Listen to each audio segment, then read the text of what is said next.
আজ লাঞ্চের জন্য রান্নাঘরে একটু সময় কাটানো হলো। মেনু খুব সোজা, কই মাছের ঝোল আর মুগ ডাল। কোনো স্পেশাল অকেশন না, কোনো এক্সট্রা আয়োজনও না, শুধু রোজকার মতো নিজের হাতের রান্না। প্রথমে মুগ ডালটা বসালাম, হালকা সেদ্ধ করে অল্প নুন ফোড়ন দিয়ে ডালটা করলাম, কিন্তু ডালটা যতই সিম্পল রাখা যায় ততটাই ভাল লাগে। তারপর কই মাছের ঝোল, আর এই মাছটার আলাদা একটা স্বাদই আছে। শীতকালে তো যথারীতি এই কই মাছের স্বাদ আরও বেড়ে যায়। বেশি মশলা দরকার হয় না, ঠিকঠাক করে রান্না করলে ঝোলটাই আসল অ্যাট্রাকশন। রান্নার সময়টা খুব শান্ত ছিল, কোনো তাড়া ছিল না, কোনো রাশ ছিল না, কারণ এটা ছিল রোববারের দুপুরের রান্না। মোটামুটি আগুনের সামনে দাঁড়িয়ে নিজের কাজটা নিজের মতো করে আমি করতে শুরু করেছিলাম।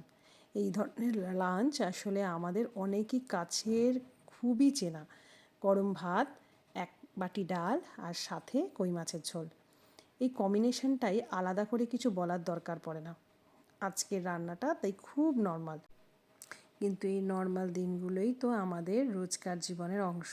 নিজের হাতের বানানো রান্না, নিজের ঘর, এতেই লাঞ্চ কমপ্লিট। শীতকালে তোমাদের কোন কোন মাছের ঝোল বেশি ফেভারিট হয়ে ওঠে নিশ্চয়ই কমেন্ট করে জানিও।